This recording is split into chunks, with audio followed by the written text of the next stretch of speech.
Fala galera, tudo beleza? Vamos aí para mais uma aula de Química, eu sou o professor Marcelo, mas a galera dessas internet me conhece mais como Marcelão da Química e você está em mais uma aula aqui do extensivo. Se por acaso você caiu de paraquedas, não deixe de dar uma olhada na descrição do vídeo, porque lá eu coloco várias informações que vão ajudar aí para você saber o que tá rolando aí nessa sequência de aulas. Você pode ver playlist, lista de exercícios e várias paradas. Se você puder, já vai deixando seu like aí para poder fortalecer o nosso trampo, e se essa aula for te ajudar, não deixe de compartilhar aí com a galera para que mais pessoas possam ser beneficiadas com esse esforço. Essa aula a gente vai trabalhar com mais uma etapa da nossa abordagem de estequiometria, onde a gente vai falar sobre os casos onde nós temos reações consecutivas. Em outras palavras, né, traduzindo o que eu falei, situações onde a gente vai ter mais de uma equação, onde a gente vai ter substâncias que vão reagir em outras sequências. A gente precisa avisar para o pessoal que caiu de paraquedas aqui que eu tô partindo de uma construção do pensamento e os alunos que estão acompanhando essa sequência de aulas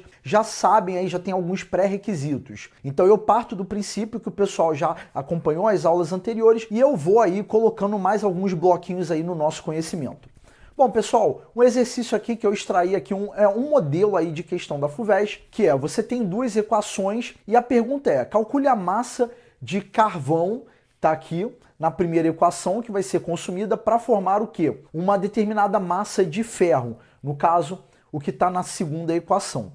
Quando você tiver uma situação de estequiometria envolvendo, tipo, duas ou três equações, você vai observar que você vai ter uma substância que vai ser formada na primeira etapa e essa substância vai reagir numa segunda etapa, e aí o que é formado na segunda pode ir para uma terceira etapa e assim por diante. A gente vai trabalhar nessa aula com 3 exemplos de questões e aí você vai aplicar os conhecimentos dessa aula aí nessas 3 questões, além do que vai aparecer na folhinha de exercício. Então se liga só, a gente observa que na primeira equação eu formo 2 mols do monóxido de carbono. Beleza, a primeira equação ela está balanceada, tudo bonitinho.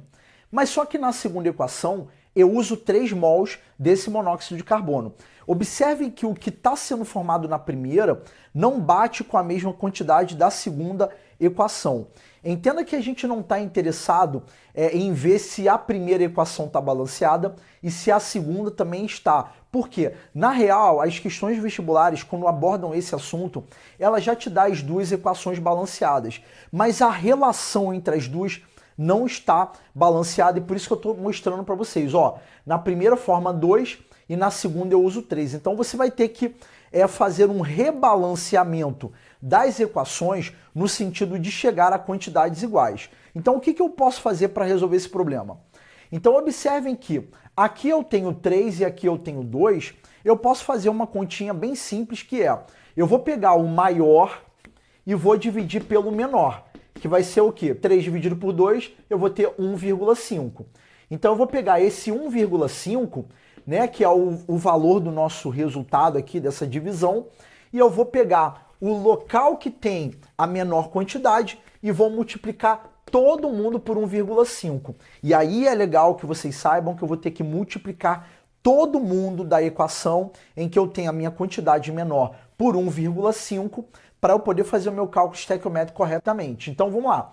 Quanto que é 1,5 vezes 2? Eu vou ter o quê? Eu vou ter 3. Então eu vou colocar aqui no cantinho 3, tá? 1,5 vezes 1.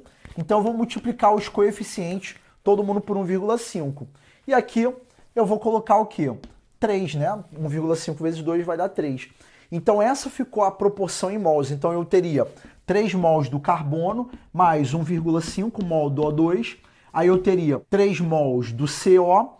E aí, vamos lá, a gente vai ter o Fe2O3 na segunda equação, olha lá. 3 mols do CO, né, que é o monóxido de carbono, formando 2 mols de ferro metálico, mais 3 mols de CO2. Agora que as 2 equações já estão balanceadas entre si, agora eu posso fazer o meu cálculo. Se liga, calcule a massa de carbono consumida, né, para eu formar ferro. Marquei as 2 substâncias e agora a gente prossegue com o cálculo normalmente. Você vai colocar aqui, ó, a massa, então você vai ter 3 vezes 12 gramas, então cada carbono vale 12 gramas. Eu tenho o quê? Eu tenho, de acordo com a equação, 2 vezes 56 gramas de ferro metálico, né? E aí eu vou lá, segunda linha, eu vou ter a massa de carbono que a gente consumiu para formar 112 quilos. Aí eu vou pegar e vou botar 112 quilos é 112 mil gramas. E aí eu vou efetuar o cálculo, tá? Essa parte aqui do final, de montar a regra de 3, isso vocês já estão ligados. O grande lance dessa aula é justamente isso, balancear o processo, tá? Então esse é um primeiro exemplo aí para a gente poder abordar. Eu vou colocar mais 2 aqui nessa aula. Então vou apagar o quadro, enquanto isso você acompanha aí. Bom, galera, segunda equação aqui para a gente poder trabalhar. Observe que aqui eu nem coloquei a pergunta do cálculo estequiométrico. Vamos aqui no que interessa, que é as equações. Observem que todas as equações elas já estão balanceadas assim individualmente, mas se a gente for pensar a nível de processo, que é a ideia da aula de hoje, né? Essas reações consecutivas, observem que na primeira equação eu formo 8 mols do SO2 e eu só uso 2. E aí eu formo SO3, 2 mols de SO3 e só uso 1. Então não tá, essas equações estão acertadas. Então a ideia é o seguinte, se você entendeu a etapa anterior, tenta acertar aqui essas etapas aqui para poder acertar o processo como um todo, tá? Eu vou começar a resolver agora.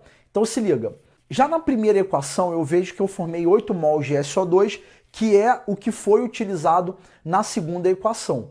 E aqui na segunda equação eu tenho 2 mols, e aí a gente já está vendo que os valores em mols não estão iguais, então eu vou fazer aquilo, né? Vou pegar o maior e vou dividir pelo menor. Então 8 dividido por 2 vai dar quanto? Vai dar 4. Então eu vou multiplicar toda a segunda equação por 4. Então observe, a gente vai ter aqui no lugar do 2, passa a ter 8, aqui é 1, passa a ter 4, e aqui é 2, passa a ter 8. Agora que eu tenho 8 mols do SO3, observem que na terceira equação eu só tenho 1. Então eu vou ter que multiplicar todo mundo por 8, né? Eu vou ter que fazer maior dividido pelo menor é igual a 8. Então a gente vai multiplicar todo mundo por 8. Então aqui passa a ter 8, 8 e 8. Olha como é que vai ficar aí o processo todo balanceado. Então a gente vai ter 4FeS2 mais 11O2, seta 2Fe2O3 mais 8SO2. Depois que a gente acertou, a gente passou a ter 8SO2 mais 4O2, seta 8SO3. Aí a gente vai ter 8SO3 mais 8H2O, setinha 8H2SO4. Agora que está o processo todo acertado, a gente pode fazer aí, resolver o cálculo estequiométrico, a pergunta, compara a substância da primeira com a terceira e assim por diante, tá? Então, galera, esse daqui foi um segundo exemplo. Espero que vocês tenham entendido aí como é que vai funcionar o balanceamento de um processo. E agora a gente vai para uma terceira e último exemplo para vocês poderem trabalhar aí esse tipo de balanceamento para realizar aí os cálculos estequiométricos, resolver os problemas que vão aparecer na lista de exercícios de vocês. Vou apagar o quadro, enquanto isso você acompanha aí. Então vamos lá, pessoal. Quem quiser dar um pause aí para tentar acertar aqui o processo, dê um pause agora que eu vou começar aqui na correção. Na primeira equação eu formo 2 mols de NaOH e na segunda equação eu uso 3. Então eu vou ter que acertar isso. Então vou ter que fazer aquela máxima, né, de 3, que é o maior dividido pelo menor, vai dar o quê? 1,5. Eu multiplico todo mundo aqui por 1,5, tá? Todo mundo. Então eu passo a ter 1,5 Na2O, 1,5 H2O e eu passo a ter 3 NaOH. E aí depois estaria já acertada a equação. Então eu passaria a ter 1,5 Na2O mais 1,5 H2O, formando 3 NaOH. E aí eu vou usar H3PO4, agora com os 3 NaOH, formando o quê? O Na3PO4 mais o 3H2O. Então, pessoal, a gente chegou aí ao final da aula. Eu só quero dar algumas recomendações que é assim. A galera talvez vai ficar com essa dúvida e talvez pode fazer aqui nos comentários. Então, antes que vocês façam essa pergunta, eu já vou até respondendo. Toma cuidado para vocês não ficarem com aquela assim, olha, então toda vez que tiver uma questão de cálculo estequiométrico, 2 ou 3 equações, né, que são as reações consecutivas, quando tiver essa situação, não custa nada você ver se cada equação está balanceada, tá? Eu tô querendo falar isso porque senão o pessoal fala assim, então eu nunca vou precisar ver se a equação cada equação está balanceada. Cara, não custa nada você dar uma olhada, mas Na real, a maioria das questões, né, eu pelo menos não lembro de ter questões que não estavam balanceadas, equação por equação, não lembro mesmo, mas todas elas aparecem. Mas vai que algum dia você pega algum vestibular que você tem que balancear cada equação para depois fazer o que a gente viu na aula de hoje. Então, assim, não custa nada você ver, tá? Vamos fazer os exercícios de vocês. A aula de hoje, né, como a última aula também foi bem rapidinha, só o que vocês precisam de ver de novidade. E agora é só pegar a lista de exercícios e meter bronca, tá? Galera, essa foi a nossa aula. Um mega abraço e até a próxima.